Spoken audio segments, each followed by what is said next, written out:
Hello students, आज हम लोग केमिकल बॉन्डिंग के लेक्चर नंबर 14 में हैं। आपको याद होगा कि लास्ट विगत 2-3 लेक्चर से हम मॉलिक्यूल के हाइब्रिडाइजेशन और स्ट्रक्चर्स की बात कर रहे हैं। पर इस लेक्चर में थोड़ा सा मैं इस जो कर रहे हैं इस पे हम थोड़ा सा विराम लेंगे और हल्का सा हम बॉन्ड ऑर्डर और बॉन्ड एंगल, बॉन्ड लेंथ और बॉन्ड एंगल पे हम लोग काम करेंगे और उस पर जितने क्वेश्चंस होते हैं उस पर बातचीत करेंगे और फिर अगले लेक्चर से हम लोग फिर स्ट्रक्चर्स पे आ जाएंगे, क्योंकि अक्सर बॉन्ड एंगल और बॉन्ड लेंथ पे काफी क्वेश्चंस आते हैं, तो ये पूरा लेक्चर उसी पे डेडिकेटेड है। तो लेक्चर मैं कहूंगा इसको 14th लेक्चर 14th है ये, और इसमें हम लोग बॉन्ड एंगल और बॉन्ड लेंथ के कैलकुलेशन पे काम करेंगे। तो क्वेश्चन से ही शुरू करते हैं। मान लीजिए पहला क्वेश्चन है कि आपको बॉन्ड एंगल के आधार पर अरेंज करना है, ठीक है। तो अभी मैं बॉन्ड एंगल्स पे बात कर रहा हूं, बॉन्ड एंगल्स की बात करूंगा, कैसे बॉन्ड एंगल्स निकालते हैं, है ना। इसमें मैं आपको एक प्रॉपर एक प्रोटोकॉल, एक सीक्वेंस, एक कैसे आपको सोचना है, इस पे मैं बातचीत करूंगा और आपके दिमाग में डालने की कोशिश करूंगा। तो मान लीजिए आपके पास एक कंपाउंड है CCl4 BCl3, ठीक है। CCl4 है, BCl3 है और BeCl2 है। मान लीजिए आपको इनको बॉन्ड एंगल के आधार पर अरेंज करना है। तो बॉन्ड एंगल के आधार पर अरेंज करते वक्त आप जानते हैं कि valence shell electron pair repulsion theory में हम स्ट्रक्चर्स के साथ साथ बॉन्ड एंगल्स का भी कैलकुलेशन करते हैं। तो अगर आप इनके बॉन्ड एंगल कैलकुलेट करना चाहते हैं या कभी भी आपको बॉन्ड एंगल्स पे क्वेश्चन आए, तो सबसे पहली चीज जो आपके दिमाग और जहन में आनी चाहिए वो है कि हाइब्रिडाइजेशन क्या है, क्योंकि हाइब्रिडाइजेशन या स्ट्रक्चर से बॉन्ड एंगल का अंदाजा लग जाता है। तो अगर मैं इसको कर रहा हूं बॉन्ड पेयर, तो इसके बॉन्ड पेयर अगर आप देखेंगे तो 4 हैं। लोन पेयर का कैलकुलेशन करेंगे तो इसमें 4, इसमें 7 4 28 माइनस 8 इलेक्ट्रॉन इनको दे देते 8 4 32 डिवाइड बाई 2, 7 4 28, तो ये 0 आ रहा है। तो स्टेरिक नंबर इसका हो जाएगा, है ना, 4। हाइब्रिडाइजेशन हो जाएगा sp3, ठीक है। तो sp3 CCl4 जो होता है, अगर sp3 होगा CCl4 तो इसका बॉन्ड एंगल जो है 109 डिग्री 28 मिनट होगा। इसी तरह से इसकी बात करिए, इसके बॉन्ड पेयर जो है वो BCl3 के 3 हो जाएंगे और लोन पेयर अगर आप कैलकुलेट करेंगे तो यहाँ पे भी लोन पेयर जब आप कैलकुलेट करेंगे तो लोन पेयर 0 ही आएगा, है ना। मैं निकाल दे रहा हूं, वैसे अब तक आप सीख गए होंगे कैसे निकालना है। इसके वैलेंस शेल के 5 इलेक्ट्रॉन और 7 3 21, ये हो गया, माइनस 8 3 24, 8 इंटू 3 24 डिवाइड बाई 2, ठीक है। तो ये आ जाएगा, है ना, 21 हो गया, ये 7 3 21 और, है ना, बोरॉन के वैलेंस शेल में, है ना, 3 ही इलेक्ट्रॉन होंगे, सॉरी 3, 21 और 3 24 माइनस 24 0, ये भी 0 आएगा। तो इसका भी स्टेरिक नंबर जो है ना, वो 3 आ जाएगा। हाइब्रिडाइजेशन sp2 होगा तो BCl3 जो है वो ट्राइगोनल प्लेनर होगा और इसके बीच का एंगल 120 डिग्री हो जाएगा, ठीक है। तो यहाँ पर एंगल 109 डिग्री 28 मिनट आया, यहाँ पे 120 डिग्री आया। ऐसे ही BeCl2 जो इसका अगला केस है, उसकी अगर आप बात करिए तो BeCl2 में बॉन्ड पेयर 2 हैं। लोन पेयर कैलकुलेट करेंगे तो इसके वैलेंस शेल में 2 इलेक्ट्रॉन होंगे और 7 2 14 माइनस इनको छोड़ के दोनों को 8 इलेक्ट्रॉन दे दीजिए तो 8 2 16। हमने ऐसे लोन पेयर कैलकुलेट करना पिछले लेक्चर्स में सिखाया। ये मैं कैसे कर रहा हूं अगर आपको जानना है तो पीछे के 2-3 लेक्चर्स देखिए जिसमें मैंने हाइब्रिडाइजेशन और valence shell electron pair repulsion theory सिखाई आप। तो ये 7 2 14 और 2 16 माइनस 16 0, तो इसका भी स्टेरिक नंबर 2 आ जाएगा और इसका हाइब्रिडाइजेशन sp होगा। तो BeCl2 जो होगा वो लीनियर होगा, क्योंकि sp हाइब्रिडाइजेशन वाले लोग लीनियर होते हैं और इनका बॉन्ड एंगल जो है वो 180 डिग्री आएगा। तो आप देख सकते हैं कि यहाँ पे हम हाइब्रिडाइजेशन अगर हमें पता रहता है तो हम बड़ी आसानी से, है ना, कैलकुलेट कर सकते हैं। यहाँ हाइब्रिडाइजेशन sp था, यहाँ sp2 था और यहाँ पे sp3 है, तो बॉन्ड एंगल कैलकुलेट कर पा रहे। तो अगर मैं बॉन्ड एंगल के आधार पर इनको अरेंज करूं तो अरेंजमेंट ऐसा आएगा, ठीक है। तो पहला रूल क्या सीखा हम लोगों ने, हमने यहाँ पे पहली चीज जो सीखी है वो ये सीखी है कि कभी भी आपको रूल फर्स्ट, कभी भी आपको, है ना, बॉन्ड एंगल अगर निकालने की जरूरत पड़ती है तो हमेशा सबसे पहले आपका काम है कि आप हाइब्रिडाइजेशन कैलकुलेट करें, ठीक है। तो, है ना, the first thing which should come in mind while calculating bond angle is hybridization. तो हाइब्रिडाइजेशन सबसे पहली चीज है जो आपके दिमाग में आनी चाहिए. ठीक है, जब हाइब्रिडाइजेशन सेम हो जाएगा तब क्या करेंगे, उसको समझने के लिए आइए एक सेकंड क्वेश्चन करते हैं. मान लीजिए मैं एक सेकंड क्वेश्चन ले रहा हूं. पहला क्वेश्चन मैंने यहाँ पे लिया आपको. फर्स्ट क्वेश्चन था कि है ना CCl4 BCl3 और है ना BeCl2 का बॉन्ड एंगल हमने बड़े आसानी से हाइब्रिडाइजेशन के जरिए निकाल लिया. अब मान लीजिए अगर मैं एक क्वेश्चन देता हूं कि मीथेन, अमोनिया और वाटर 3 कंपाउंड है, तो आप देख सकते हैं अब बॉन्ड पेयर इसमें हो जाएगा 4, इसमें बॉन्ड पेयर है 3, इसमें बॉन्ड पेयर है 2. लोन पेयर कैलकुलेट करेंगे तो लोन पेयर कैलकुलेट करना आपको आता है ना. इसमें लोन पेयर 0 है, इसमें लोन पेयर 1 आएगा और इसमें लोन पेयर 2 आएगा. तो अगर आप इनका कैलकुलेशन ऐसे करते हैं तो इसका स्टेरिक नंबर आएगा 4, इसका स्टेरिक नंबर भी 4 आएगा, इसका भी स्टेरिक नंबर 4 आएगा. सबका हाइब्रिडाइजेशन क्या आ जाएगा, sp3 sp3 sp3. अब तीनों का हाइब्रिडाइजेशन तो sp3 है, तो पहला रूल फेल कर गया हमारा. पहला रूल कहता है कि आप हाइब्रिडाइजेशन देखिए, हाइब्रिडाइजेशन तो सबका सेम है, ठीक है, लेकिन इसके बावजूद आप बॉन्ड एंगल कैलकुलेट कर लेंगे क्योंकि आप हाइब्रिडाइजेशन के बाद की थ्योरी जानते हैं जिसको हम valence shell electron pair repulsion theory कहते हैं. उसके हिसाब से मीथेन जो है उसके चारों ऑर्बिटल्स टेट्राहेड्रल के बॉन्ड बनाएंगे तो इनका बॉन्ड एंगल जो होगा वो 109 डिग्री 28 मिनट होगा. जबकि अमोनिया में भी टेट्राहेड्रल स्ट्रक्चर तो है ना, लेकिन 3 ही बॉन्ड बनेंगे और एक ऑर्बिटल में लोन पेयर हो जाएगा. तो यहाँ पे लोन पेयर आ जाएगा और लोन पेयर की वजह से इनका जो बॉन्ड एंगल है ये बॉन्ड एंगल 107 डिग्री 28 मिनट आ जाएगा. ठीक है, और ऐसे ही आप वाटर के साथ करेंगे तो वाटर में 2 बॉन्ड पेयर और 2 लोन पेयर होने की वजह से वाटर का स्ट्रक्चर जो है वो बेंट आ जाएगा या इन्वर्टेड शेप का आ जाएगा. ये 2 लोन पेयर और इनके बीच का एंगल जो है वो 104 डिग्री 28 मिनट होगा. ठीक है, 104 डिग्री 28 मिनट होगा. तो आप देख सकते हैं कि बॉन्ड एंगल के आधार पर अरेंज करते वक्त अब ये अरेंजमेंट ऐसा आ रहा है. तो क्या सीखा हम लोगों ने, हमने सीखा कि अगर हाइब्रिडाइजेशन सेम हो जाए लोगों का तो आप valence shell electron pair repulsion theory लगा दीजिए, जिसके बारे में मैंने पढ़ा है ना, जो कहता है कि लोन पेयर बॉन्ड पेयर का रिपल्शन ज्यादा होता है जिससे बॉन्ड एंगल छोटा हो जाएगा, 2 लोन पेयर होंगे तो और छोटा हो जाएगा और 104 डिग्री हो जाएगा. ठीक है, तो रूल नंबर 2 क्या हो जाएगा, मैं यहाँ पे रूल नंबर 2 लिखने जा रहा हूं. रूल नंबर 2 है कि अगर आपका, ये रूल 1 था, रूल 2 है कि अगर हाइब्रिडाइजेशन भी सेम हो जाए तो आप valence shell electron pair repulsion theory लगाइए. तो सबसे पहली चीज बॉन्ड एंगल निकालते वक्त जो आपके दिमाग में आनी चाहिए वो है कि हाइब्रिडाइजेशन जब सेम हो जाए, जैसे कि यहां हो गया है ना. कभी कभी ऐसा होता है कि हाइब्रिडाइजेशन सेम नहीं आता तब तो आप बॉन्ड एंगल बड़ी आसानी से हाइब्रिडाइजेशन से ही कैलकुलेट कर सकते हैं, जैसा कि इस क्वेश्चन में हुआ. लेकिन अगर आप हाइब्रिडाइजेशन सेम आता है तो आप valence shell electron pair repulsion theory लगाइए और उससे आप बॉन्ड एंगल निकालेंगे तो बॉन्ड एंगल्स आपको है ना सही आ जाएंगे. तो रूल नंबर क्या है, whenever रूल फर्स्ट फेल्स, तो रूल फर्स्ट कब फेल करेगा, जब हाइब्रिडाइजेशन सेम होगा. तो whenever rule first fails apply valence shell electron pair repulsion theory. ठीक है, तो जब भी रूल फर्स्ट फेल कर जाएगा तो आप ना whenever rule first fails apply valence shell electron pair repulsion theory to calculate bond angle. ठीक है, तो बॉन्ड एंगल करने के लिए कैलकुलेट करने के लिए फिर हम रूल 2 लगाते हैं जो इसको valence shell electron pair repulsion theory कहते हैं. अब थर्ड क्वेश्चन. ठीक है, तो हम धीरे धीरे ग्रेजुअली आगे बढ़ रहे हैं. अब अगला क्वेश्चन क्या है, ठीक है, थर्ड क्वेश्चन क्या हो जाएगा. यहाँ पे जो थर्ड क्वेश्चन है वो क्या है कि NH3, मान लीजिए आपसे ये आता है क्वेश्चन, NH3 PH3 ASH3 और SBH3. ठीक है, ये चीज आ जाती है. अब अगर आप इनको देखेंगे तो इनका बॉन्ड पेयर सबका 3 है, 3 आएगा, सबका बॉन्ड पेयर 3 आएगा.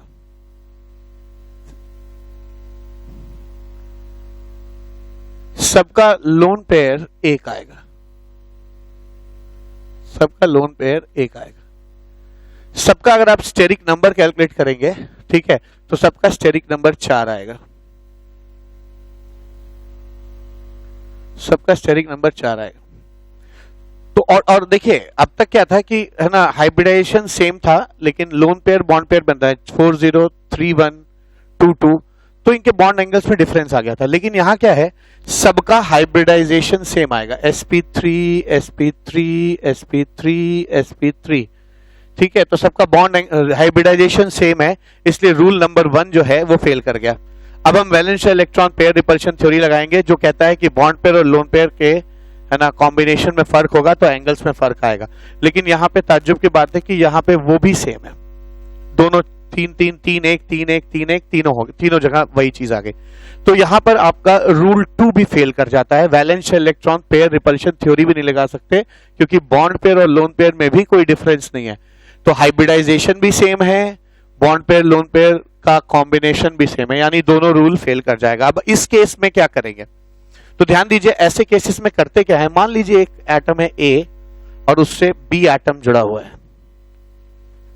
ठीक है, या X एटम जुड़ा हुआ है, X, ठीक है, X एटम जुड़ा हुआ है X, और दूसरा कंपाउंड है A जिससे Y एटम जुड़ा हुआ है, ठीक है, Y जुड़ा हुआ है। अब ध्यान इस बात का दीजिए कि मान लीजिए इलेक्ट्रोनेगेटिविटी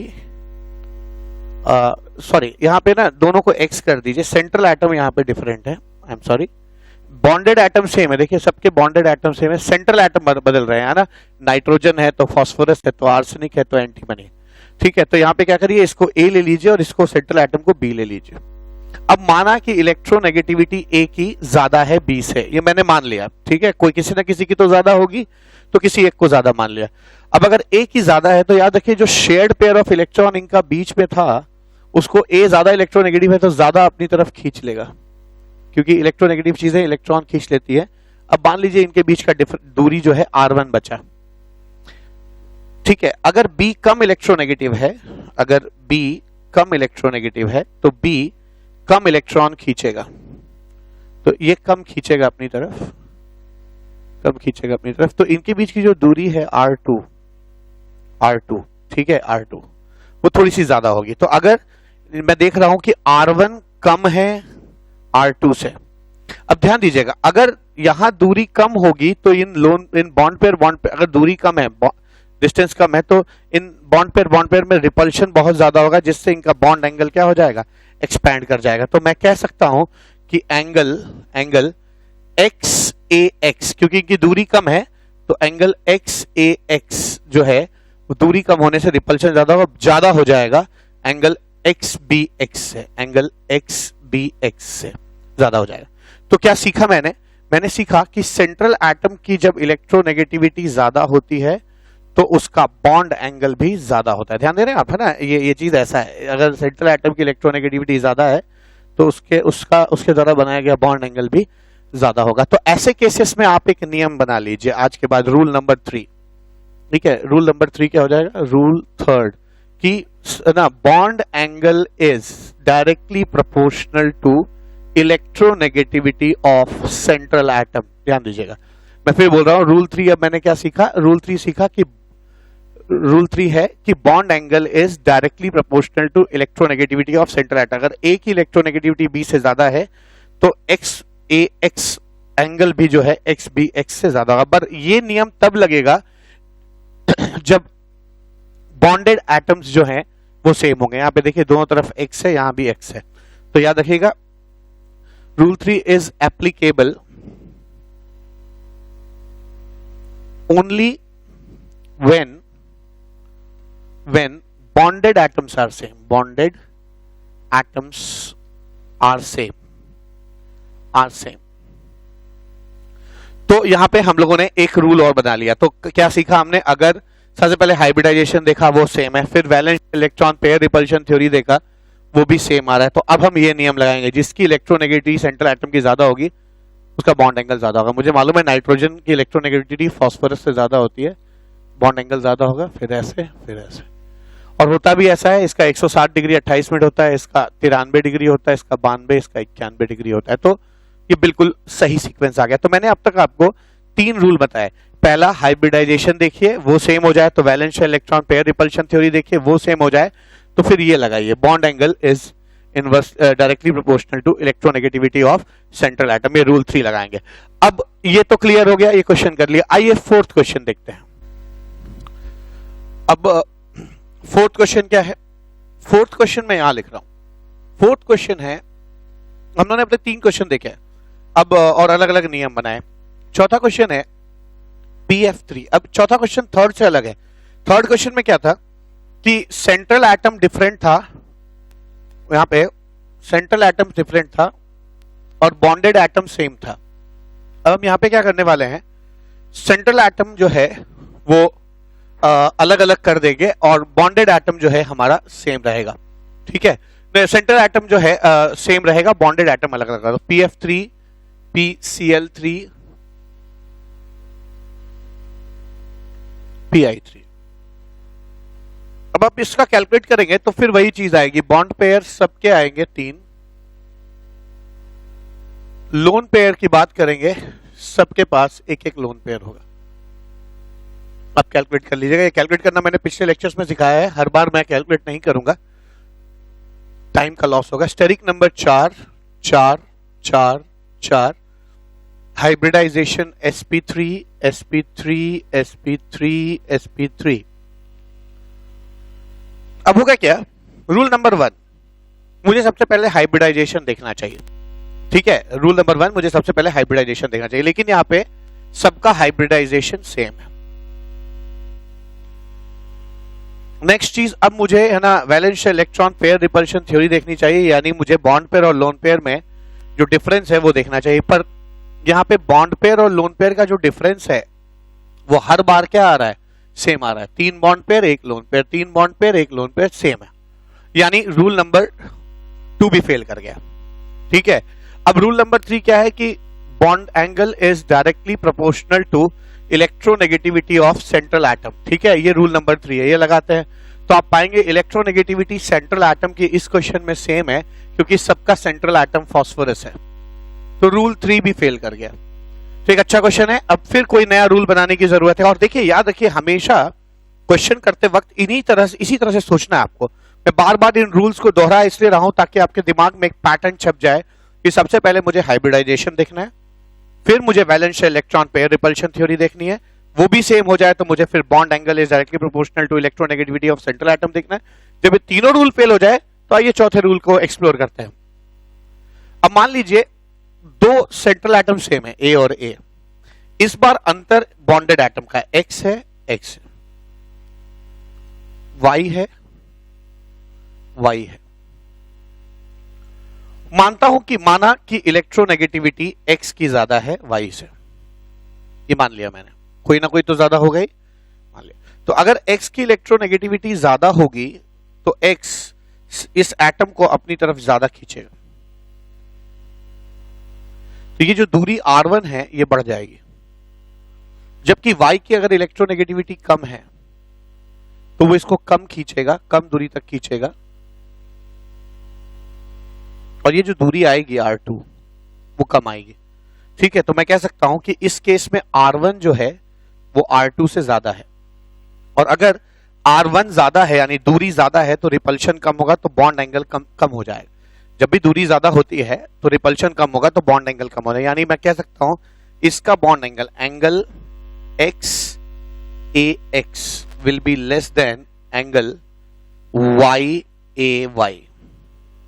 ठीक है, तो क्या देखा, अगर बॉन्डेड एटम की इलेक्ट्रोनेगेटिविटी ज्यादा है तो उसका बॉन्ड एंगल जो है कम हो गया।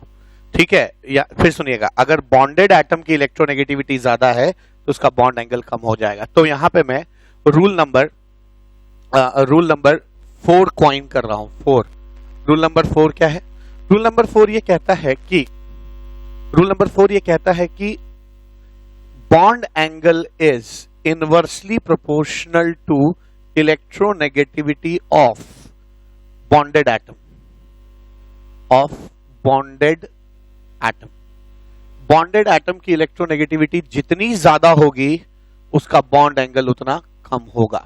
ठीक है, लेकिन इसमें एक नियम ध्यान दीजिएगा, एक चीज का ध्यान दीजिएगा कि इसमें इस नियम को लगाते वक्त आपके सेंट्रल एटम्स जो हैं वो सेम होने चाहिए, ठीक है। Central atom should be same, should be same, ठीक है। सेंट्रल एटम सेम होना चाहिए, ठीक है। अच्छा, एक चीज और है जो मैं कहना चाहता हूं कि ये जो रूल नंबर 3 है, ठीक है, रूल नंबर 3 है और रूल नंबर 4 जो है, इसमें एक टर्म्स एंड कंडीशन और है। क्या यहां पे भी था ना कि बॉन्डेड एटम सेम होगा, सेंट्रल एटम अलग होगा, तो इसे लगाएंगे। लेकिन एक चीज और है, लोन पेयर 0 नहीं होने चाहिए, क्योंकि अगर इनके लोन पेयर मान लीजिए 0 हो जाते, ठीक है, तो सभी sp2 हाइब्रिडाइज हो जाते, सबका बॉन्ड एंगल 120 आ जाता, ठीक है। तो लोन पेयर 0 हो जाने से स्टैंडर्ड केस हो जाता है, तब उसका बॉन्ड एंगल में फर्क नहीं आता। तो यहां पे क्या है, lone pair should not be 0, should not be 0, ठीक है। लोन पेयर 0 नहीं होना चाहिए। इसी तरह से यहां पे भी मैं बता रहा हूं आपको, अगर मान लीजिए किसी वजह से इनका लोन पेयर सबका 0 हो जाता, 0 0 0 0, ठीक है, लोन पेयर अगर 0 हो जाएगा तो ये सभी sp2 हाइब्रिडाइज हो जाते, तो सबका बॉन्ड एंगल 120 हो जाता, तो फिर बॉन्ड एंगल बराबर हो जाता। तो ध्यान रखिएगा, रूल 3 और रूल 4 में दो कंडीशंस हैं। रूल 3 में कंडीशन है कि बॉन्डेड एटम सेम होना चाहिए, और यहां कंडीशन है कि सेंट्रल एटम सेम होना चाहिए। रूल 3 में भी कंडीशन है कि लोन पेयर 0 नहीं होना चाहिए, और यहां पे भी कंडीशन है कि lone pair should not be 0, should not be 0, 0 नहीं होना चाहिए लोन पेयर, ठीक है। तो मैंने अब तक आपके सामने 4 रूल्स कॉइन किए हैं, और ये चारों रूल्स मैंने यहां पे लिखे। मैं रूल्स को मिटा नहीं रहा हूं, क्वेश्चन में नया यहां करूंगा, ठीक है, इस जगह पे करूंगा, और मैं इन रूल्स को मिटा नहीं रहा हूं ताकि हम बार बार उसको रेफर कर सकें। तो मान लीजिए हमने अब तक 4 क्वेश्चन किए हैं, मैं यहां पे आपको 5वां क्वेश्चन बता रहा हूं, ठीक है, 5th क्वेश्चन। अब 5th क्वेश्चन क्या हो जाएगा समझिए। 5th क्वेश्चन है यहां पे कि मान लीजिए आपको एक क्वेश्चन मिलता है ना, BF3, BCl3, BBr3, BI3, BF3, BCl3, BBr3 और BI3, ठीक है। अगर आप इनके बॉन्ड पेयर्स कैलकुलेट करेंगे तो सबके 3 आएंगे, 3 3 3 3। अगर आप इनके लोन पेयर्स कैलकुलेट करेंगे तो आएगा 0 0 0 0। जब भी लोन पेयर 0 आ जाए तो स्ट्रक्चर स्टैंडर्ड स्ट्रक्चर होता है, उसका बॉन्ड एंगल बड़ी आसानी से निकल सकता है।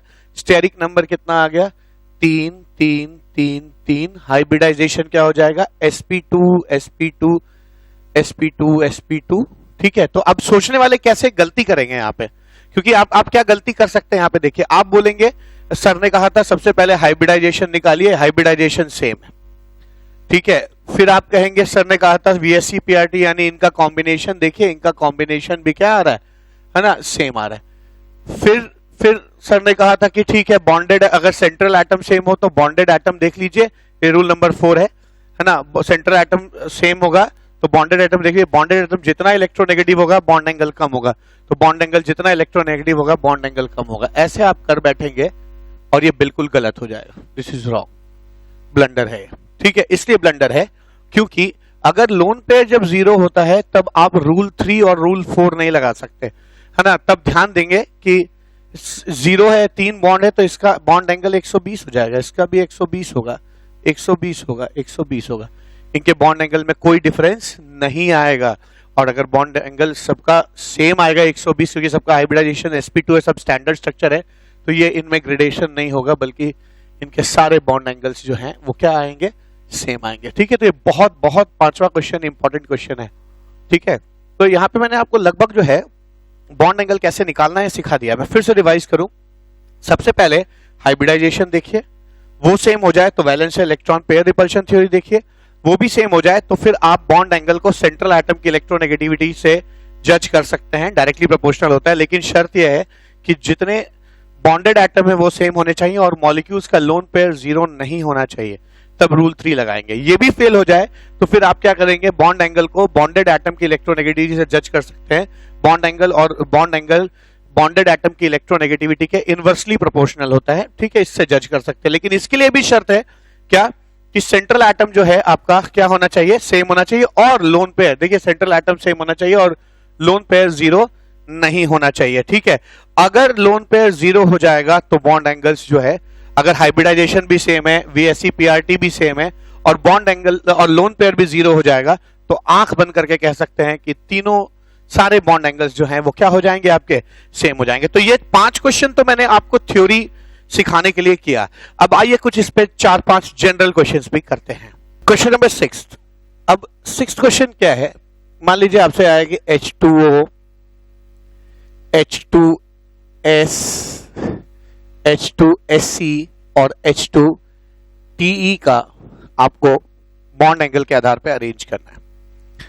तो बॉन्ड पेयर जो है वो कितना आ जाएगा, बॉन्ड पेयर आ जाएगा 2, क्योंकि यहां पे ये सेंट्रल एटम है।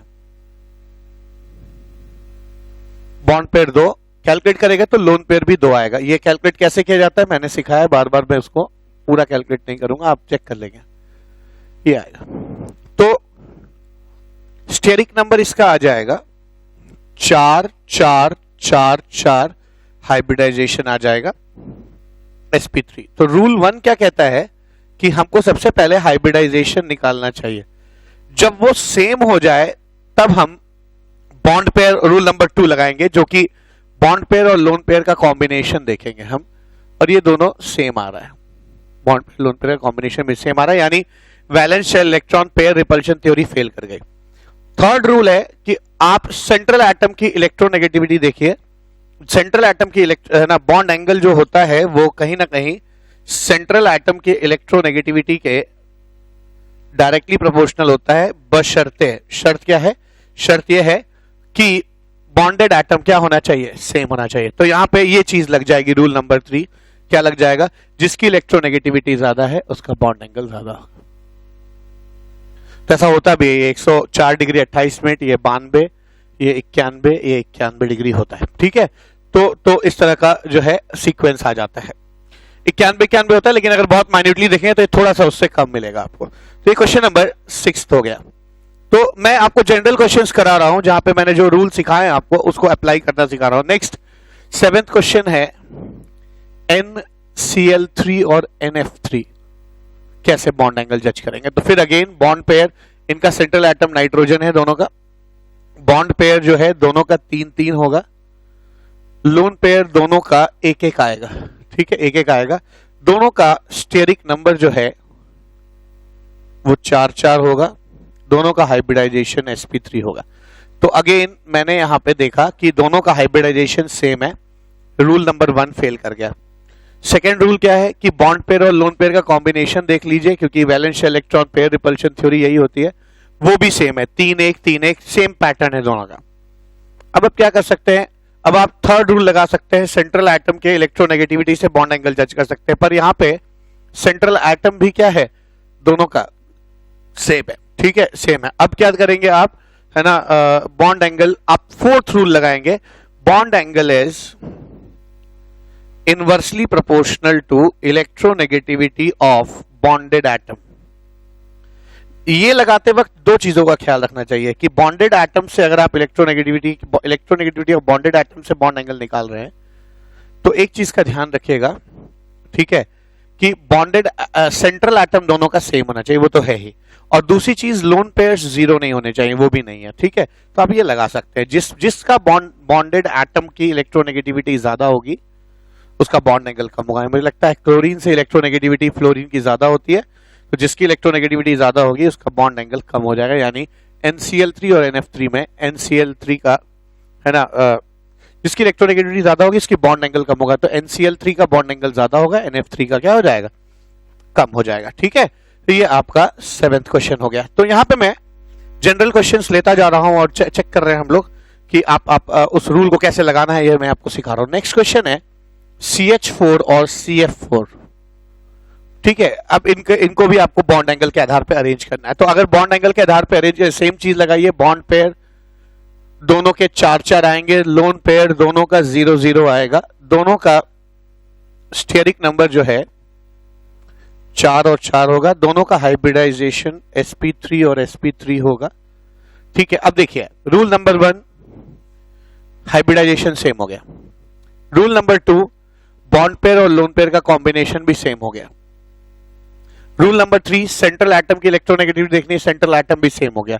रूल नंबर 4, ये वाला electronegativity of bonded atom.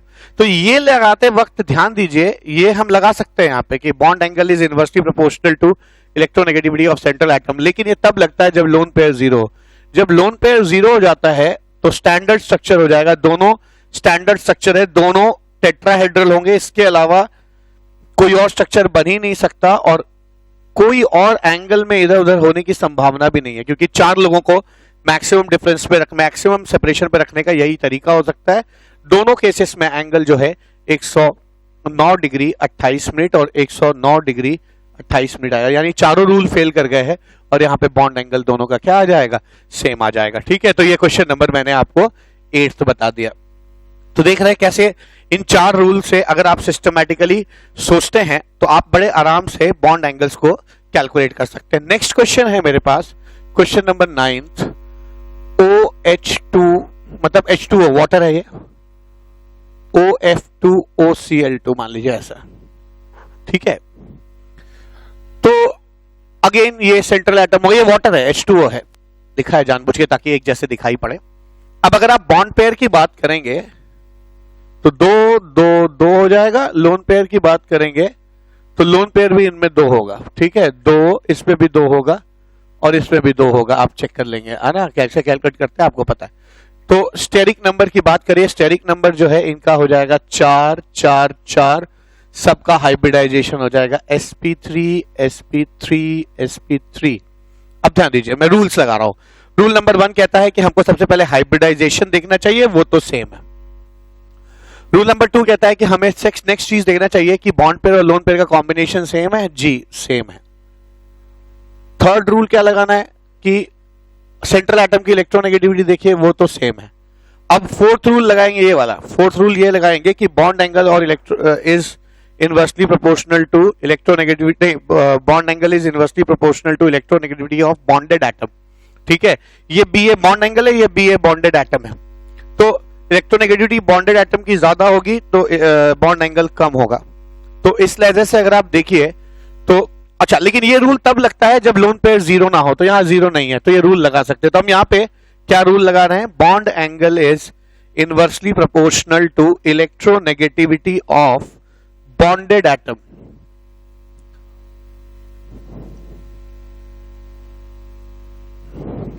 Bonded atom ये लगाने जा रहा हूं मैं, इलेक्ट्रोनेगेटिविटी ऑफ बॉन्डेड एटम। ठीक है, बॉन्डेड एटम की इलेक्ट्रोनेगेटिविटी लगा देते हैं, तो जिस बॉन्डेड एटम की इलेक्ट्रोनेगेटिविटी ज्यादा होगी उसका बॉन्ड एंगल कम होगा। तो इसलिए से सबसे इलेक्ट्रोनेगेटिव फ्लोरीन है, तो फ्लोरीन का बॉन्ड एंगल सबसे कम होना चाहिए। ठीक है, इसके बाद जो है ना क्लोरीन आता है, क्लोरीन का उससे कम थोड़ा ज्यादा होना चाहिए, और सबसे ज्यादा है ना उसका होना चाहिए जिसका बॉन्डेड एटम की इलेक्ट्रोनेगेटिविटी सबसे कम है, यानी हाइड्रोजन। तो ये आता है, दिस इज एक्सपेक्टेड। लेकिन सच्चाई ये है कि यहां पे ये एक एक्सेप्शनल क्वेश्चन है, और याद रखिएगा, इसको याद रखिएगा, थोड़ा सा एक्सेप्शनल क्वेश्चन है ये। और इसमें क्या होता है, असलियत में जो सीक्वेंस आता है वो आता है OF2 OH2 और OCl2, दिस इज फाउंड, ये पाया जाता है। ठीक है, और यही सीक्वेंस सही है, ये गलत है। ऐसा इसलिए क्योंकि क्लोरीन बहुत बड़ा एटम होता है, और इतने बड़े एटम का जो इलेक्ट्रॉन क्लाउड होता है वो ह्यूज होता है, और इलेक्ट्रॉन क्लाउड ह्यूज होने की वजह से देखिए आमतौर पे वाटर का 109 डिग्री 28 मिनट होना चाहिए। ठीक है ना, सॉरी 104 डिग्री 28 मिनट होना चाहिए, और ये उससे कम ही होगा। ठीक है, तो ये भी लगभग 104 से थोड़ा सा ही ज्यादा आना चाहिए, लेकिन इनके बीच में स्टेरिक रिपल्शन होता है, इनके इलेक्ट्रॉन क्लाउड आपस में रिपेल करते हैं, और रिपेल करने से ये ऐसे फैल जाता है, बॉन्ड एंगल बड़ा हो जाता है, और इनका बॉन्ड एंगल बढ़कर 110 डिग्री हो जाता है, बॉन्ड एंगल बढ़ के 110 डिग्री। तो यहां पे ये एक्सेप्शन है, OCl2 होना चाहिए था इसी के आसपास 128 मिनट के आसपास, क्योंकि वाटर की तरह ही इसका भी स्ट्रक्चर है ना, दो बॉन्ड पेयर दो लोन पेयर है, लेकिन बल्कि ग्रुप जो है क्लोरीन का बड़ा ग्रुप जो जुड़ा हुआ है, ये आपस में इनके इलेक्ट्रॉन्स रिपेल करते हैं और ये एक्सपैंड कर जाता है, और लगभग इसका एंगल 110 डिग्री आ जाता है। ठीक है, तो याद रखिएगा ये एक एक्सेप्शनल क्वेश्चन है जहां पे है ना होना ऐसा चाहिए था लेकिन होता ऐसे है, ये चीज इधर आ जाती है। ठीक है, तो अब तक मैंने आपको 9 क्वेश्चंस यहां पे बताए हैं, इस बॉन्ड एंगल्स के कैलकुलेशन में मेरे पास एक और क्वेश्चन है जो मैं डिस्कस करना चाहता हूं आपसे, ठीक है। तो लास्ट क्वेश्चन होगा, फिर इसके बाद हम लोग बॉन्ड लेंथ के कैलकुलेशन पे लगेंगे और बॉन्ड लेंथ कैसे निकाला जाए इस पे बातचीत करेंगे, ठीक है। तो आइए पहला क्वेश्चन 10th क्वेश्चन देखते हैं, जो कि ऑफ कोर्स जो है लास्ट क्वेश्चन भी है इस टॉपिक का। तो क्वेश्चन नंबर 10th क्वेश्चन क्या है, आपको ऐसे आ सकता है कि बताइए NO3 minus NO2 minus NO2 और NO2 प्लस का बॉन्ड एंगल के हिसाब से आप अरेंजमेंट कीजिए, ठीक है। करते हैं। अब इसमें मैं कैलकुलेशन कर रहा हूं। बॉन्ड पेयर कितना 3 है, लोन पेयर कितना होगा, तो नाइट्रोजन में 5 इलेक्ट्रॉन होते हैं, इसमें 6 होते हैं, 6 3 are 18 और एक एक्स्ट्रा है 1, माइनस इसको छोड़ के सेंट्रल एटम को छोड़ के सबको 3 दे दीजिए, तो 8 3 are 24 बाई 2, तो ये हो जाएगा 18 19 और 5 24 माइनस 24 0। तो इसका स्टेरिक नंबर जो है वो 3 निकल के आता है, हाइब्रिडाइजेशन sp2 है, ठीक है। यहां कैलकुलेट करेंगे तो बॉन्ड पेयर आएगा 2, ठीक है, और लोन पेयर कितना आएगा चेक करते हैं। लोन पेयर कितना आ जाएगा, तो लोन पेयर आएगा, नाइट्रोजन में 5 इलेक्ट्रॉन होते हैं, ऑक्सीजन में 6 दूनी 12 और 1 13 हो गए, और नाइट्रोजन को छोड़ के दोनों को 8 दे दीजिए, यानी 16 घटा दीजिए, इसमें डिवाइड बाई 2, तो 13 और 5 18 माइनस 16 2 बाई 2 इज 1, यानी इसका भी स्टेरिक नंबर जो है वो 3 आ जाएगा, हाइब्रिडाइजेशन sp2 हो जाएगा, ठीक है। इसका भी हाइब्रिडाइजेशन sp2 हो जाएगा, ठीक है। आगे बढ़ते हैं। बॉन्ड पेयर यहां कितना है, तो यहां पे बॉन्ड पेयर 2 आएगा और लोन पेयर 2 नहीं आएगा। क्या आएगा देखिए, इसमें 5 होते हैं और इसमें 6 दूनी 12 17 हो जाएंगे, माइनस इसको छोड़ के इनको 8 8 16 दे दीजिए, 16 डिवाइड बाई 2 16, यानी इसमें एक इलेक्ट्रॉन बच गया है, डिवाइड भी नहीं किया, एक इलेक्ट्रॉन। तो NO2 माइनस और NO2 में अंतर यह है कि इसमें एक लोन पेयर बचा है, यानी यहाँ 2 इलेक्ट्रॉन है, जबकि यहाँ एक लोन इलेक्ट्रॉन बचा है। तो यहाँ पे खैर आपको पता है कि सेंट्रल एटम से ज्यादा इलेक्ट्रोनेगेटिव एटम जुड़ा हो तो इस लोन इलेक्ट्रॉन को भी पेयर मान लेते हैं, तो इसका स्टेरिक नंबर भी 3 हो जाएगा, ठीक है। मैंने ये चीज आपको बेंट्स रूल में या पिछले केसेस में बताई है, जहां पे मैंने ऑड इलेक्ट्रॉन बॉन्डिंग मैंने एक टॉपिक पढ़ाया था पिछले लेक्चर में, उसमें ये बताया है मैंने कि अगर एक इलेक्ट्रॉन हो और एक इलेक्ट्रॉन बच जाए और सेंट्रल एटम अपने से ज्यादा इलेक्ट्रोनेगेटिव एटम से जुड़ा होता है, तो उस एक इलेक्ट्रॉन को हम पेयर मान लेते हैं। तो ये 2 + 1 3, इसका भी हाइब्रिडाइजेशन sp2 हो जाएगा। यहाँ पे आप बॉन्ड पेयर कितना है 2 है, और लोन पेयर की अगर आप कैलकुलेशन करेंगे तो 5 + 6 दूनी 12, एक चला गया -1 माइनस 8 दूनी 16 है ना, ये आ जाएगा डिवाइड बाई 2, ये आ जाएगा 11 5 16 माइनस 16 0, स्टेरिक नंबर इसका हो जाएगा 2, हाइब्रिडाइजेशन हो जाएगा इसका sp। तो एक चीज तो श्योर है कि ये तीनों sp2 हैं, ठीक है, ये तीनों sp2 हैं, मैं इसको यहां लिख रहा हूं, तो तीनों sp2 हैं।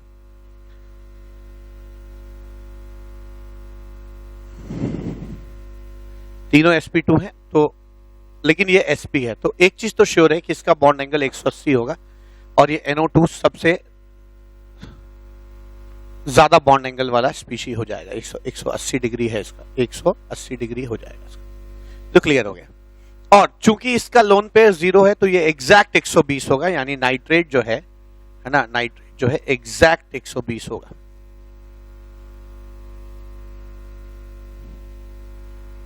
ऐसा हो जाएगा, ये नाइट्रेट है, और इसका चूंकि इसका लोन पेयर 0 है तो स्टैंडर्ड स्ट्रक्चर होगा, लगभग एग्जैक्ट जो है ये 120 डिग्री हो जाएगा, जैसे 120 डिग्री।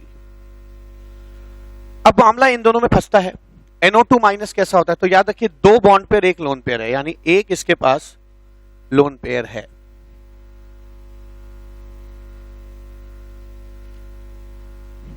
ऐसा है, ठीक है। इस लोन पेयर के रिपल्शन से इसका बॉन्ड एंगल घट जाएगा, तो ये जो थीटा आएगा, ये जो थीटा होगा, ये थीटा जो है वो 120 से कम होगा, विल बी लेस देन 120। क्यों? क्योंकि लोन पेयर और बॉन्ड पेयर का रिपल्शन होगा तो बॉन्ड एंगल कम हो जाएगा। अगर यहाँ पे भी बॉन्ड होता तो ये एग्जैक्ट 120 होता, तो 120 से ये कम है। तो ये 120 है, ये 120 से कम है, ठीक है। अब यहां क्या होगा, बहुत अच्छा क्वेश्चन है ये भी, ध्यान दीजिएगा। यहां एक इलेक्ट्रॉन बच गया, तो स्ट्रक्चर तो इसका ऐसा ही है, NO2, एक इलेक्ट्रॉन बचा है, ठीक है, एक इलेक्ट्रॉन बचा है। एक इलेक्ट्रॉन घट जाने से, अब देखिए जैसे ये है, यहां से आप अगर एक इलेक्ट्रॉन हटा दीजिए तो रिपल्शन कम हो जाएगा, तो बॉन्ड एंगल क्या कर जाएगा, एक्सपैंड कर जाएगा। ध्यान दीजिएगा, यहाँ पे पहले 2 इलेक्ट्रॉन था, इससे यहां आप कैसे पहुंचेंगे, एक इलेक्ट्रॉन कम कर दीजिए। अगर आप एक इलेक्ट्रॉन कम कर देंगे तो इनका बॉन्ड एंगल क्या कर जाएगा, एक्सपैंड कर जाएगा। और ऐसा देखा भी गया है कि इसका जो बॉन्ड एंगल है वो मैंने ये याद किया हुआ है, आप भी इसको आज जान जाइए, 134 डिग्री आता है, ठीक है। तो अब क्लियर है कि क्या ऑर्डर होगा, ठीक है। इसका बॉन्ड एंगल 134 है, इसका बॉन्ड एंगल 180 है, और इसका बॉन्ड एंगल जो है 120 डिग्री है। तो अगर आप इसको अरेंज करने पे जाएंगे तो सबसे पहले मैं यहां लिख रहा हूं किनारे, ठीक है। तो अगर आप इसको अरेंज करने पे चले जाएंगे तो सबसे पहले आप NO2 प्लस को रखना चाहेंगे, ठीक है ना। आप NO2 मैं यहां भी लिख, फिर NO2 को रखेंगे, फिर NO3 माइनस को रखेंगे, तब जाके आप NO2 माइनस को रख पाएंगे, ठीक है। तो मैं इनको फाइनल इनका अरेंजमेंट यहां लिखने जा रहा हूं, इनका फाइनल अरेंजमेंट हो जाएगा क्या। अब मैं लिख सकता हूं सबसे ज्यादा NO2 प्लस का मैक्सिमम होगा, फिर ठीक है, फिर 134 डिग्री यानी NO2। तो ये बहुत अच्छा क्वेश्चन है, एग्जाम में आ सकता है। और इसके बाद मैं इसको नहीं लूंगा क्योंकि 120 से थोड़ा सा कम है, क्योंकि लोन पेयर बॉन्ड पेयर में रिपल्शन ज्यादा होता है। ये लगभग 120 डिग्री है, क्योंकि इसका लोन पेयर 0 है, तो स्टैंडर्ड स्ट्रक्चर होता है लोन पेयर अगर 0 होता है तो 120 एग्जैक्ट होगा ये। तो ये 120 आएगा और ये 120 से कम वाला उसके बाद आएगा, यानी इसके बाद आप नाइट्रेट लाएंगे, नाइट्रेट को लिखेंगे, और सबसे लास्ट में आप NO2 क्या माइनस लिखेंगे। याद रखिएगा, इसका बॉन्ड एंगल 180 होता है, इसका होता है 134 डिग्री, इसका 120 डिग्री, और इसका थीटा जो है it is less than 120 degree आ जाएगा, ठीक है। तो यहाँ पे मैंने लगभग आपको 10 क्वेश्चंस कराए। ये बहुत अच्छा क्वेश्चन था जहां पे मैंने, है ना, हाइब्रिडाइजेशन और valence electron pair repulsion theory लगाकर, है ना, और सारे बॉन्ड एंगल्स को हम लोगों ने कैलकुलेट किया। तो ये हमारा बॉन्ड एंगल का तो सेक्शन खत्म हो गया, लेकिन अभी भी इस लेक्चर में बॉन्ड लेंथ के ऊपर बात करना बाकी है। तो आइए बॉन्ड लेंथ पे बातचीत करते हैं। How to calculate bond length. तो जैसे आपने बॉन्ड एंगल पे कैलकुलेशन की है, वैसे ही हम बॉन्ड लेंथ की भी कैलकुलेशन का मैं आपको एक प्रोटोकॉल दूंगा, एक सीक्वेंस बताऊंगा कि कैसे कैसे आप, जैसे वहां पे आप अभी आपने सीखा कि बॉन्ड एंगल के केस में सबसे पहले आप हाइब्रिडाइजेशन देखते हैं, फिर वैलेंस शेल इलेक्ट्रॉन, है ना, पेयर रिपल्शन थ्योरी देखते हैं, फिर रूल नंबर 3 बताया था, रूल नंबर 4 बताया था, ठीक है। तो तमाम चीजें हमने बताई थी आपको। अब यहां पर जो है आपको मैं बताने वाला हूं कि कैसे बॉन्ड लेंथ कैलकुलेट करते हैं। तो पहला क्वेश्चन, ये भी क्वेश्चन के मार्फत ही सिखाऊंगा। पहला क्वेश्चन है HF HCl HBr HI, ठीक है, ये आ गया HF HCl HBr HI, ठीक। अब इन लोगों को बॉन्ड लेंथ के आधार पर अरेंज करना। तो आप देख सकते हैं यहाँ पे एक एटम तो बिल्कुल सेम है, हाइड्रोजन हाइड्रोजन हाइड्रोजन। तो आप क्या कर सकते हैं, आप देख सकते हैं ऐसे हाइड्रोजन है ये और फ्लोरीन, ठीक है, दो एटम्स हैं यहाँ पे। हाइड्रोजन बड़ा एटम होता है, हाइड्रोजन छोटा एटम होता है, फ्लोरीन भी छोटा एटम होता है। तो आप देख सकते हैं दोनों एटम अगर आपस में जुड़े होंगे तो कैसा होगा, ऐसा होगा HF HCl थोड़ा बड़ा, ठीक है, HCl HBr और थोड़ा बड़ा, HI और थोड़ा बड़ा। तो आप क्या पाएंगे कि H और Cl के जो बीच का बॉन्ड लेंथ है वो थोड़ा सा इससे बड़ा होगा। ये इसका बॉन्ड लेंथ है, ये HBr का बॉन्ड लेंथ और बड़ा होगा। बॉन्ड लेंथ इंटरन्यूक्लियर डिस्टेंस को कहेंगे, और HI का डिस्टेंस और ज्यादा होगा। तो क्या सीखा आपने सीखा कि जैसे जैसे ये जो एटम बड़ा होता जा रहा है, वैसे ही बॉन्ड लेंथ जो है आपका बड़ा होता जा रहा है, ठीक है। तो कभी अगर एक एटम फिक्स हो और दूसरा एटम ग्रेडेशन में बढ़ रहा हो तो वहां बॉन्ड लेंथ बता सकते हैं हाँ कि सबसे बड़ा बॉन्ड लेंथ इसका होगा, इसका होगा, इसका होगा, क्योंकि आई सबसे बड़ा एटम है। तो सबसे पहला नियम क्या है? बॉन्ड लेंथ इज अच्छा, इस बॉन्ड लेंथ कैलकुलेशन में जो आपको नियम बताऊंगा मैं सारे, वो सारे नियम जो हैं वो इस सीक्वेंशियली नहीं है, आपको जज करना पड़ेगा। मैं 4 बातें आपको बता दूंगा, उन 4 में से कौन सा लगेगा ये आपको खुद तय करना होगा, ठीक है। जैसे तो आप डॉक्टर के पास जाते हैं, तो आपकी बीमारी एक पर्टिकुलर है, उसको रिकॉग्नाइज करके एक दवा लिखता है। किस बीमारी में कौन सी दवा लगेगी इसका कोई प्रोटोकॉल नहीं है कि हमको सबसे पहले ये दवा खिलानी है फिर ये दवा खिलानी, ऐसा नहीं है। आप डॉक्टर ऑन द स्पॉट जज करता है कि आपको ये प्रॉब्लम है और उसकी रेलेवेंट दवा देता है। ऐसे ही आप क्वेश्चन को ऑन द स्पॉट जज करेंगे, कहेंगे नहीं यहां ये वाला नियम लगेगा, वो वाला नहीं, वहां ये वाला नियम लगेगा, ये वाला नहीं। तो कौन सा नियम लगेगा उसका कोई सीक्वेंस नहीं है, आपको अपने है ना कॉमन सेंस से, सहज वृत्ति से उस चीज का पता लगाना है, ठीक है। तो बॉन्ड लेंथ जो है is directly proportional to size of atoms, ठीक है। Bond length is directly proportional to size of atom. ये तब लगाएंगे जब साइज वैरी कर रहा हो, और आप साइज के हिसाब से देख सकते हैं। जरूरी नहीं कि एक ही एटम का साइज वैरी करे तभी आप ये नियम लगाए। अब जैसे फॉर इंस्टेंस मैं क्वेश्चन दे सकता हूं कि आप फ्लोरीन, क्लोरीन, ब्रोमीन और आयोडीन को बॉन्ड लेंथ के आधार पर अरेंज करिए, ठीक है। बॉन्ड लेंथ के आधार पर अरेंज करिए तो आप पाएंगे कि फ्लोरीन छोटा एटम है, ऐसे होगा। क्लोरीन थोड़ा बड़ा है, ऐसे होगा। ब्रोमीन थोड़ा और बड़ा है, आयोडीन थोड़ा और बड़ा है। अब होगा क्या, आप देख सकते हैं इसका बॉन्ड लेंथ छोटा होगा, इसका बॉन्ड लेंथ और बड़ा होगा, इसका और बड़ा होगा, इसका बहुत बड़ा होगा, ठीक है। तो आपने क्या सीखा? आपने सीखा कि यहां भी वही बात मायने रख रही है क्या, कि जितना बड़ा एटम होगा उसका बॉन्ड लेंथ उतना ही ज्यादा होगा। यही फंडा, जो bond length is directly proportional to size of atom, ये चीज आपने यहाँ पे लगा दी है, ठीक है ना। ये चीज यहाँ पे एप्लीकेबल है। थर्ड क्वेश्चन क्या, तो इस क्वेश्चन इस जो चीज हमने पहली चीज यहाँ पे सीखी है ना, फर्स्ट चीज जो यहाँ पे सीखी उसको हम लोगों ने 2 क्वेश्चंस में यहाँ पे अप्लाई किया। नेक्स्ट क्या, अब मान लीजिए CH2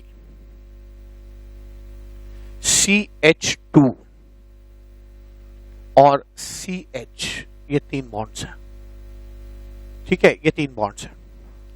अब होता क्या है, ठीक है, तो ये तीन लोग हैं यहाँ पे, इनको बॉन्ड लेंथ CC के बॉन्ड लेंथ के आधार पे अरेंज करना है, ठीक है। CC के बॉन्ड लेंथ के आधार पे अरेंज करना है।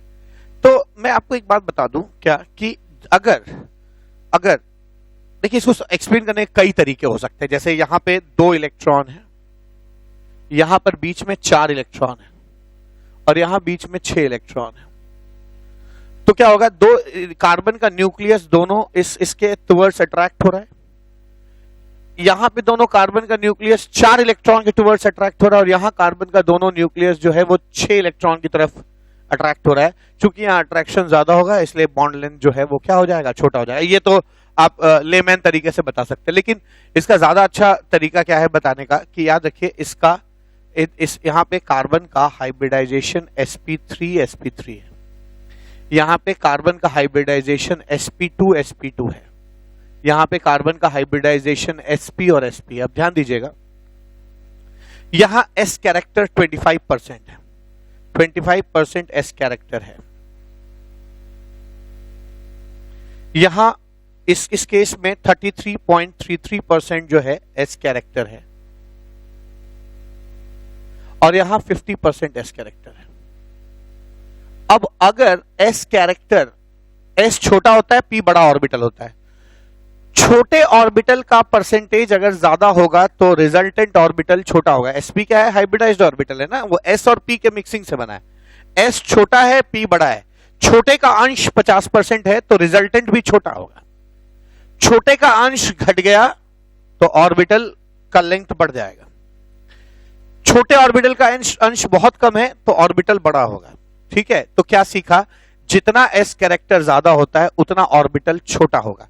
तो यहां पे sp और sp का ओवरलैप हुआ है, ध्यान दीजिएगा, यहां पे है ना sp और sp का ओवरलैप हुआ है। मान लीजिए ये कार्बन है, sp और sp का ओवरलैप हुआ, sp का ओवरलैप हुआ, ठीक है। यहां पे क्या होगा, कार्बन है, ठीक है, यहां पे sp2 और sp2 का ओवरलैप होगा, तो आप जानते हैं sp ऑर्बिटल्स छोटे होते हैं इसलिए इनके बीच की बॉन्ड लेंथ कम होगी, sp2 ऑर्बिटल्स थोड़े से बड़े होंगे इसलिए इनके बीच के ऑर्बिटल्स की लेंथ, अब ऑर्बिटल लंबे हैं तो बॉन्ड लेंथ जो है बड़ा ही होगा, ठीक है। और यहां तक आते आते sp3 और sp3 हाइब्रिडाइज्ड ऑर्बिटल्स ओवरलैप करने लगते हैं जिनकी लेंथ बहुत बड़ी होती है तो इसलिए इनका बॉन्ड लेंथ भी बड़ा होता है। तो ध्यान दीजिएगा sp3 हाइब्रिडाइज्ड ऑर्बिटल्स बड़े होते हैं तो इसलिए इनका बॉन्ड लेंथ बड़ा होगा, sp2 थोड़े छोटे होंगे तो ओवरलैपिंग के बाद बॉन्ड छोटा हो जाएगा, और sp बहुत छोटे होते हैं इसलिए बॉन्ड लेंथ जो है काफी छोटा होगा। ध्यान इस बात का रखना है आपको कि याद रखिएगा जितना s कैरेक्टर ज्यादा होगा उतना ऑर्बिटल छोटा होगा, और जितना ऑर्बिटल छोटा होगा उतना बॉन्ड लेंथ जो है वो भी कम आएगा, ठीक है। तो यहां पर लोग क्या कहते हैं, लोग कहते हैं कि खैर इसको डिफाइन ऐसे किया जाता है कि जितना आपका, जैसे sp हाइब्रिडाइज्ड ऑर्बिटल है तो ट्रिपल बॉन्ड है, sp2 है तो डबल बॉन्ड है, sp है तो सिंगल बॉन्ड है। तो आप ऐसे भी कह सकते हैं कि यहां का बॉन्ड ऑर्डर 1 है, यहां का bond order means number of bond, यहां का बॉन्ड ऑर्डर 2 है, यहां का बॉन्ड ऑर्डर 3 है। तो आप कह सकते हैं जितना बॉन्ड ऑर्डर ज्यादा होगा, ठीक है, उसका s से रिलेशनशिप है, sp हाइब्रिडाइज्ड है तो बॉन्ड ऑर्डर 3 है, जितना बॉन्ड ऑर्डर ज्यादा होगा उतना बॉन्ड लेंथ कम होगा। आप ये नियम बना सकते हैं, ठीक है। तो अभी हम लोगों ने इस क्वेश्चन के मार्फत क्या सीखा कि एक्चुअली बॉन्ड ऑर्डर ज्यादा, 3 का मतलब ये हाइब्रिडाइज्ड ऑर्बिटल sp हो गया, s का कैरेक्टर ज्यादा होगा तो ऑर्बिटल छोटा होगा, ऑर्बिटल छोटा होगा तो बॉन्ड लेंथ कम होगा। तो इन सब का जो सीखा आपने यहाँ पे वो सारांश क्या है, मैंने देख रहा हूं जितना बॉन्ड ऑर्डर ज्यादा होता है उसका बॉन्ड लेंथ उतना ही कम होता है। तो ये सीक्वेंस आ जाएगा। तो थर्ड जो नया रूल मैं बना जा रहा हूं यहाँ पे, सेकेंड रूल वो ये है कि bond length is inversely proportional to bond order. खैर ये बहुत फेमस बात है, ये हर जगह यूज होता है, आज के बाद हम हमेशा इसको यूज करेंगे। जितने नंबर ऑफ बॉन्ड्स ज्यादा होंगे उतना बॉन्ड लेंथ जो है आपका वो छोटा हो जाएगा, ठीक है। नेक्स्ट क्वेश्चन क्या, फोर्थ क्वेश्चन मैं दे रहा हूं, मान लीजिए आपको क्वेश्चन है, लेकिन हाँ इस चीज का में आपको ध्यान इस बात का रखना है कि ये जो एटम्स हैं, ये कार्बन है, कार्बन है, वही सेट यहां भी है, वही सेट यहां भी है। ये बात नहीं है कि आप कोई 2 एटम यहां पे जिनके बीच में सिंगल बॉन्ड है और कोई और 2 एटम है जिनके बीच में डबल बॉन्ड है, तो आप उनको कंपेयर नहीं कर सकते। कंपैरिजन हमेशा तभी होगा ये और ये रेस्पेक्टिव एटम या तो सेम होंगे या फिर सेम साइज के होंगे। तो ये याद रखिएगा, bond length is inversely proportional to bond order when size of bonded atom, मतलब जो बॉन्डिंग में पार्टिसिपेट कर रहे हैं, size of bonded atoms are comparable, ठीक है। जब साइज जो है कंपेरेबल होंगे तभी ये नियम आप लगा सकते हैं, ठीक है। तो ये आपका दूसरा नियम हो जाएगा। फोर्थ क्वेश्चन क्या हो जाएगा, फोर्थ क्वेश्चन मेरे पास है फ्लोरीन, ऑक्सीजन और नाइट्रोजन। आपको इनको बॉन्ड लेंथ के आधार पर अरेंज करना है। तो आप देखिए फ्लोरीन जो है वो सिंगल बॉन्ड होता है, ऑक्सीजन जो है वो डबल बॉन्ड होता है, और नाइट्रोजन जो है वो ट्रिपल बॉन्ड होता है। मैं ये वाला फंडा यहां पे लगा सकता हूं बशर्ते कि इनका साइज कंपेरेबल हो। तो साइज कंपेरेबल है, फ्लोरीन का जो 2 फ्लोरीन एटम है, या फ्लोरीन एटम का साइज लगभग ऑक्सीजन के कंपेरेबल होता है, ऑक्सीजन का लगभग नाइट्रोजन के कंपेरेबल होता है, क्योंकि सारे सेकंड पीरियड के सदस्य हैं और सेकंड पीरियड में साइज जो है बहुत मामूली सा घटता है, तो लगभग आप इनको सेम साइज का मान सकते हैं, ठीक है। तो अगर इनका साइज मैं कंफर्म हो गया कि फ्लोरीन का साइज ऑक्सीजन के साइज के बराबर होगा, ऑक्सीजन का साइज लगभग नाइट्रोजन के बराबर होगा, तो सिंस यहां पे बॉन्डेड एटम्स के साइज कंपेरेबल हैं, इसलिए मैं ये वाला नियम लगा सकता हूं, यानी जिसका बॉन्ड ऑर्डर की बात करें, यहां पे बॉन्ड ऑर्डर जो है वो 1 है, यहां पे जो बॉन्ड ऑर्डर है वो 2 है, यहां पे जो बॉन्ड ऑर्डर है वो 3 है। तो चूंकि यहां का बॉन्ड ऑर्डर ज्यादा है ना, इसलिए इसका बॉन्ड लेंथ जो है वो खुद ब खुद जो है कम हो जाएगा, ठीक है। तो ये फोर्थ क्वेश्चन हुआ। तो इस 4 क्वेश्चन के मार्फत हम लोगों ने है ना जो है सीखा यहाँ पे कि 2 चीजें सीखी। क्या कि पहला, बॉन्ड लेंथ और साइज ऑफ एटम कंपेरेबल होते हैं, डायरेक्टली प्रोपोर्शनल होते हैं। बॉन्ड लेंथ को कभी कभी साइज से जज किया जाता है, बॉन्ड लेंथ को कभी कभी है ना बॉन्ड ऑर्डर से जज किया जाता है, बशर्ते कि जो बॉन्डेड एटम्स हैं है ना वो कंपेरेबल साइज के हों, ठीक है। 5वां क्वेश्चन, फिफ्थ, अब पांचवा क्वेश्चन क्या है, कभी ऐसा क्वेश्चन आ सकता है कि CH bond, NH bond, OH bond और FH बॉन्ड के बीच का बॉन्ड लेंथ निकालिए। तो अब देखिए, मैं फिर से नियम तक चलने वाला हूं, क्योंकि मैं अब तक दो नियम जानता हूं। तो पहले फर्स्ट वाला नियम लगाने की कोशिश करूंगा कि बॉन्ड लेंथ जो है वो साइज ऑफ एटम से कंपेयर करो। पर आप जानते हैं सब में हाइड्रोजन है जिसका साइज सेम है, और सब में जो बाकी एटम बचा, फ्लोरीन, ऑक्सीजन, नाइट्रोजन, कार्बन, ये सब सेकेंड पीरियड के सदस्य हैं, इनका साइज जो है वो सेम होता है। तो दोनों एटम्स के साइज रेस्पेक्टिवली सेम है, इसलिए हम जो है फर्स्ट वाला नियम नहीं लगा सकते। सेकेंड, जब साइज कंपेरेबल हो तो हम बॉन्ड लेंथ और बॉन्ड ऑर्डर इनवर्सली प्रोपोर्शनल लगा सकते हैं, पर दिक्कत यह है कि यहां पर जो बॉन्ड ऑर्डर है वो सबका बॉन्ड ऑर्डर 1 है, तो इसलिए आप बॉन्ड ऑर्डर के आधार पर भी जज नहीं कर सकते। अब क्या करेंगे, तो ध्यान दीजिए, जितना अब ध्यान इस बात का देना है, electronegativity will play an role here. Fluorine, oxygen, nitrogen, chlorine, FONCl, Br, S, C, I, P, H, ये इलेक्ट्रोनेगेटिविटी का सीक्वेंस है। और इलेक्ट्रोनेगेटिविटी है ना, फ्लोरीन की 4 होती है, 3.5, 3, अप्रोक्सीमेटली 3, 2.8, 2.5, 2.5, 2.5, है ना, 2.1, 2.1।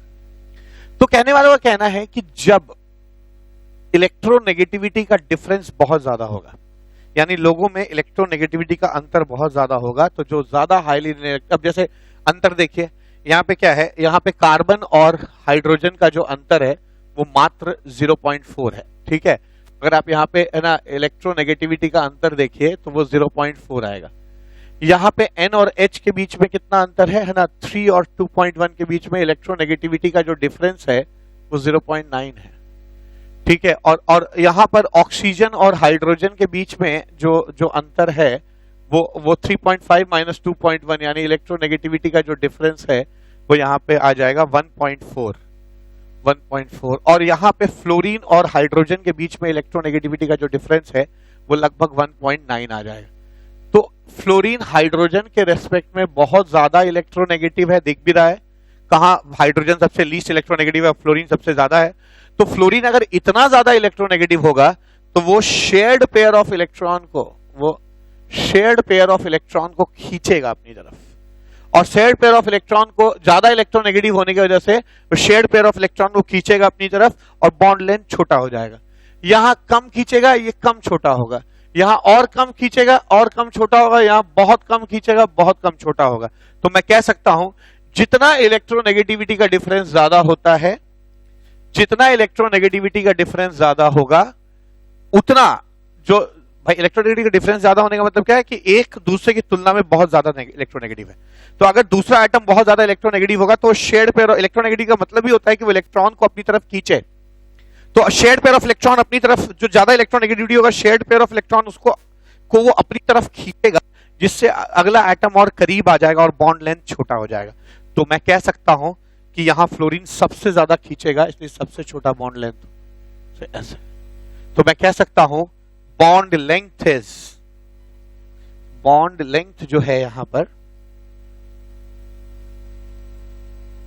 Is inversely proportional to difference in electronegativity, ठीक है ना, डिफरेंस इन इलेक्ट्रोनेगेटिविटी, इसका डिफरेंस होगा तब होगा। लेकिन शर्त क्या है, शर्त यह है कि पहले जो दो बातें सीखी हैं वो दोनों कांस्टेंट होनी चाहिए। यानी पहली चीज क्या, साइज ऑफ एटम जो है वो सेम होना चाहिए, कंपेरेबल होना चाहिए, और बॉन्ड ऑर्डर में भी अंतर नहीं होना चाहिए। जब ये दोनों चीजें सेम हो जाती हैं तब हम ये वाला रूल लगा सकते हैं। Bond length is inversely proportional to difference of electronegativity में क्या है, first the bonded atoms should be comparable, ठीक है। और दूसरी बात क्या है, ठीक है, दूसरी बात क्या है,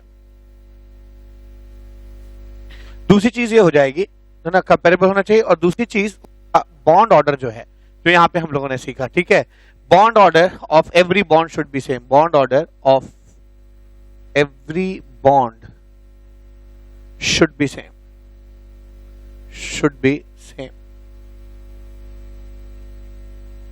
Bond order of every bond should be same. ठीक है, तो ये bond length is inversely proportional to difference of electronegativity. तो लगभग मैंने आपको यहाँ पे 3 बातें सिखाई हैं. पहली चीज क्या कि बॉन्ड लेंथ और size of atom directly proportional होते हैं अगर साइज में वेरिएशन हो.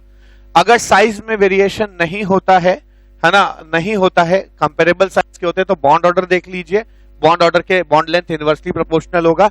और अगर कभी कभी ऐसा होता है कि बॉन्ड ऑर्डर भी सेम हो जाता है, बॉन्ड ऑर्डर भी सेम हो जाता है, और कभी कभी साइज भी जो है द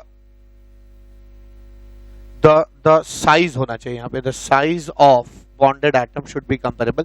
तो अगर बॉन्डेड एटम का साइज जो है वो भी कंपेरेबल हो जाए और बॉन्ड ऑर्डर भी सेम हो जाए, तो आप बॉन्ड लेंथ को इनवर्सली प्रोपोर्शनल टू इलेक्ट्रोनेगेटिविटी का डिफरेंस लिख सकते हैं. अब अगली बात क्या, अगली बात नेक्स्ट क्वेश्चन क्या, क्योंकि सब तरफ रूल्स लिखे हुए हैं इसलिए यहां रूल नहीं लिखा है, तो मैं यहीं मिटा के लास्ट क्वेश्चन करा देता हूं. ये लास्ट क्वेश्चन है इस पे.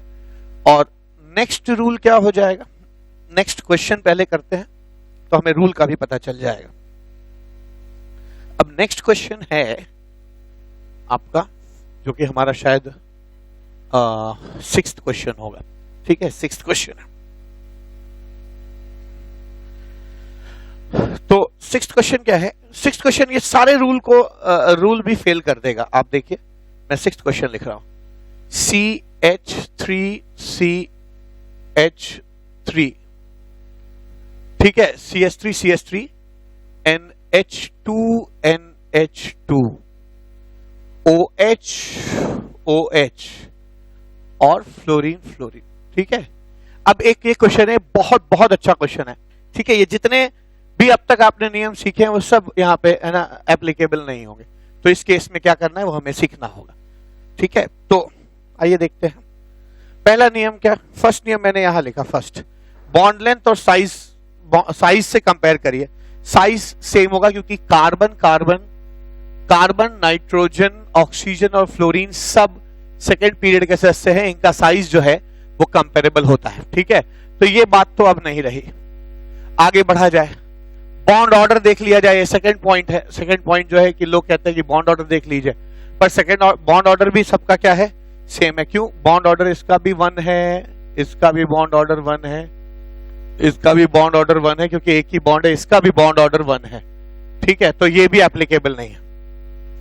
फिर लोगों का कहना है कि जब दोनों सेम हो जाए तो बॉन्ड लेंथ और इलेक्ट्रोनेगेटिविटी का डिफरेंस इनवर्सली प्रोपोर्शनल होते हैं, तो इलेक्ट्रोनेगेटिविटी का डिफरेंस देख लिया जाए. तो यहां इलेक्ट्रोनेगेटिविटी का डिफरेंस है ना, आप देखते हैं कार्बन 2.5 0, इलेक्ट्रोनेगेटिविटी का डिफरेंस 0, 2 3 3 0, दोनों की इलेक्ट्रोनेगेटिविटी सेम है. यहां भी दोनों की इलेक्ट्रोनेगेटिविटी सेम है, यहां भी दोनों की इलेक्ट्रोनेगेटिविटी क्या है, सेम है. ठीक है, तो सबकी इलेक्ट्रोनेगेटिविटी भी सेम है. यानी आप ये जो थर्ड रूल है यहाँ पे कि bond length is inversely proportional to difference of electronegativity, ये भी आपका रूल जो है वो एप्लीकेबल नहीं है. अब यहां पर क्या करें, तो अब चौथी बात क्या, ध्यान दीजिए. फ्लोरीन में 3 लोन पेयर है, तो अब नेक्स्ट केस में, लास्ट केस में आप ये देखेंगे 3 लोन पेयर है, यहां 2 लोन पेयर होंगे, यहां एक लोन पेयर है और यहां नहीं है. ठीक है, तो अगर आप देखेंगे तो पाएंगे कि चूंकि यहां लोन पेयर्स ज्यादा हैं इसलिए इनमें ज्यादा रिपल्शन होगा और इनका बॉन्ड, ये रिपल्शन से फ्लोरीन एटम दूर चले जाएंगे और इनका बॉन्ड लेंथ बढ़ जाएगा. ठीक है, यानी फ्लोरीन का बॉन्ड लेंथ ज्यादा होगा इससे, और फिर इसमें 2 पेयर्स हैं जो रिपेल कर रहे हैं, तो ये ज्यादा रिपल्शन, यहाँ एक पेयर ही है तो इसका रिपल्शन ज्यादा, तो बॉन्ड लेंथ ज्यादा, और यहाँ पे एक पेयर है, यहाँ तो कुछ भी नहीं है इसलिए इसका ज्यादा होगा. तो क्या सीखा कि जब सारे नियम हमने देखे अब तक, जो भी 3 नियम हम लोगों ने सीखे थे वो फेल कर गए, तो हम कह सकते हैं कि bond length is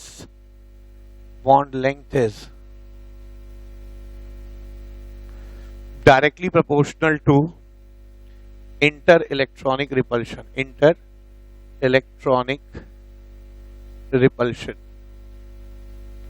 directly proportional to inter electronic repulsion. जितना inter electronic, bond length is directly proportional to inter electronic repulsion. जितना इंटर इलेक्ट्रॉनिक रिपल्शन ज्यादा होगा, जैसे कि यहां था, ठीक है, यहां 3 पेयर्स थे, इलेक्ट्रॉन का जो रिपेल करेगा, जितना इंटर इलेक्ट्रॉनिक रिपल्शन ज्यादा होगा उतना उसका बॉन्ड लेंथ भी क्या होगा, है ना, ज्यादा हो जाएगा। ठीक है, तो आज मैंने इस लेक्चर में आपसे दो बातें की, लेकिन दोनों बहुत अहम बातें थी, दोनों पे काफी क्वेश्चंस आते हैं। तो पहली बात की मैंने क्या कि बॉन्ड लेंथ कैसे जज किया जाए, और दूसरा बॉन्ड एंगल कैसे जज करते हैं। ठीक है, तो दोनों चीजों पे डिटेल्ड बातचीत की है। आशा है कि अब आपसे जो कॉम्पिटिशन में क्वेश्चन पूछे जाएंगे वो छूटेंगे नहीं। तो आज इस लेक्चर में इतना ही, मिलते हैं अगले लेक्चर में। और हाइब्रिडाइजेशन में अभी भी कुछ चीजें रह गई हैं, ठीक है, उसके ऊपर हम लोग अगले लेक्चर में बात करेंगे। तब तक के लिए, है ना, thank you so much, have a nice day.